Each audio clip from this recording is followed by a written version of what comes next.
The segment 22 classification of goods under customs is like not at all asked as descriptive question so far, but in MCQs they have tested it. That also I came to know because some students told me for this November 22 exam and May 23 exam, one question came on this like that, they said, okay. But I have not seen the paper, but in ICI MCQ booklet also they have given few questions on this classification of goods under customs. Basically, what is this classification of goods means? Whenever you are importing a product or exporting a product, you need to identify this product in the Customs Tariff Act. So in the Customs Tariff Act, you need to classify it under the relevant heading in order to know what is the rate of duty that is to be taken. Here, sometimes it will become difficult for us to identify a particular proper heading. For that purpose, we follow some general interpretative rules or rules for interpretation of tariff. What does it say? Rule 1 says the titles of sections, chapters and subchapters are for reference only. So classification is based on headings read with relevant section notes and chapter notes. Prima facie, when you see the headings in the tariff, you may not get it. So there will be some section notes and chapter notes. You read that section notes and chapter notes, you will get an understanding as to the product which you are searching is covered under this chapter or not. Okay. So therefore, not just the headings, we should also make reference to section notes and chapter notes. That's what you need to remember in simple words. Then number 2, rule number 2A. Any reference to complete goods also includes incomplete or unfinished goods. What is an example for this? We are importing a car. For that car, we have a heading, motor vehicles, like that one heading is there. We are importing parts of the car. For that parts of the car also we have a heading. So parts of a motor vehicle, like that. We are importing a car without tires and seats. Body is there, engine is there, tires and seats are not there, because tires and seats are given for customization to the buyer.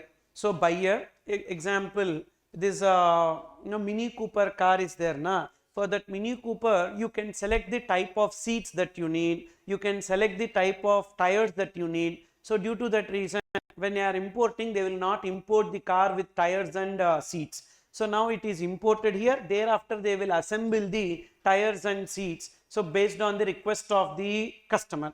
Now in this case, so as we are importing a car without tires and seats, where will you classify that? Will you classify it under car or will you classify it under parts of car? So it has, like, it is incomplete. Yes, it is incomplete. But is this incomplete goods have the essential characteristics of completed goods? Yes. So therefore you classify it under car only. You understood? So any reference to complete goods includes reference to incomplete or unfinished goods. Then next, 2B. Any reference to material includes combination of that material with other material.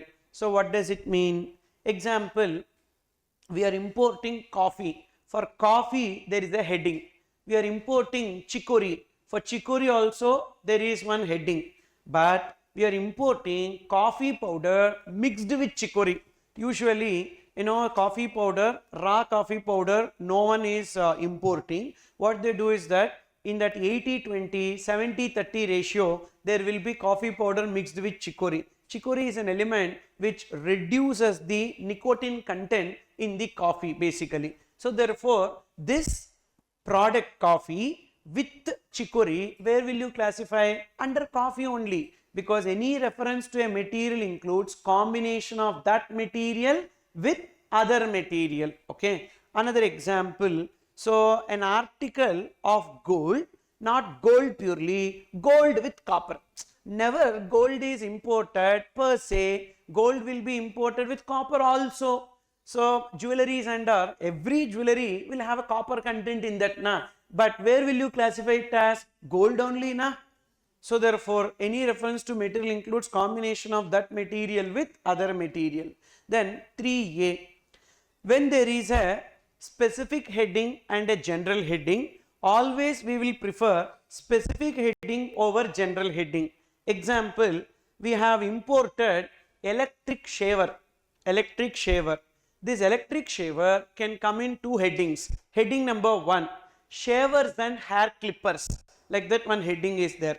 Another heading is electromechanical domestic appliances. Like that another heading is there. Which is specific heading for this electric shaver, shavers and hair clippers.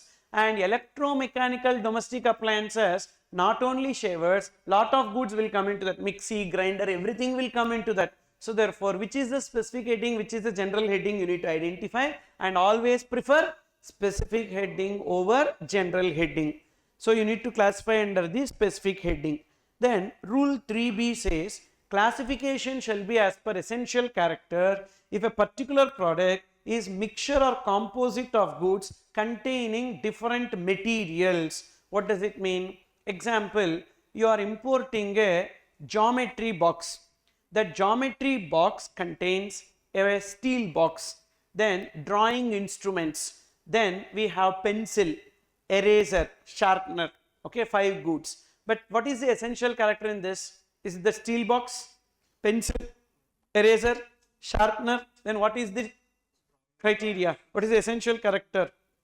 Drawing instruments. So entire geometry box will be classified as drawing instruments only. So classification shall be as per essential character if a particular product is mixture or composite of goods containing different materials. Then rule 3c, if both the headings are specific, then prefer the later, the better. So that is, we are importing a vehicle which can be used for carrying people as well as for carrying goods. Okay, so this one vehicle is there, Isuzu, like that one vehicle. On the back side we will be having very big space to keep the goods. Even we can use that vehicle for transporting people. So actually, is it a goods transportation vehicle or a passenger transportation vehicle? A confusion will come. So based on that only, even Toyota also has launched a Hilux, like that one model they have launched. Okay, so these vehicles are capable of using for passenger transportation as well as goods transportation. How it should be classified? Simple, both headings we have. So heading 8702, motor vehicles used for transportation of persons. 8703, motor vehicles for transportation of goods. So where it should be classified? 8703, later the better. Which comes last in the numerical order, there only we need to classify when both the headings are specific headings. Then rule 4 talks about akin goods.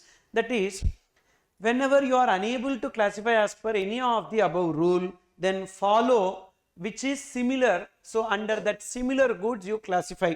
For example, so car, this sun glare film, sun protector films will be used in car glasses. So this sun protector film is actually not classifiable anywhere. Specific heading we don't have. So therefore it will be classified under blinds. Usually in windows we use blinds, blinds and curtains. So there it will be classified akin goods. So last rule of classification wherein goods under question cannot be classified under that heading which is most related to the said goods. So similar, akin means what? Similar. Under similar it will be classified. Then rule 5, packing containers and packing materials can be classified along with the main articles which are sold. What does it mean? That is, we are importing lot of phone cases. We are importing lot of phone cases, and these phone cases are made up of what? Silicon, plastic, etc. Means, will it be kept under articles of plastic or will it be classified under like mobile phones, smartphones? So because if it is articles of plastic, the rate is only 5%. But if it is mobile smartphones imported, the rate will be 10%. So which will be taken here? What they are telling, this is actually a packing material, correct or not, which is used for that particular product only. So classify along with that product. Same way, violin box imported will not be classified as wooden article, will be classified as violin only. So whatever rate applicable to violin, the same rate will be applicable, because these are specific containers. Packing containers and packing materials can be classified along with the main article which are sold. Okay. Then Rule 6, goods can be compared for classification at the same level only, which means a product under one heading cannot be compared with another subheading. Heading and heading can be compared, subheading and subheading can be compared. So that is the meaning of can be compared for classification at the same level, that is at headings or at subheadings, but one heading within chapter cannot be compared with the another heading. You understood or not? That is with respect to this classification, and it is like basically useful for MCQ purpose only, nothing else.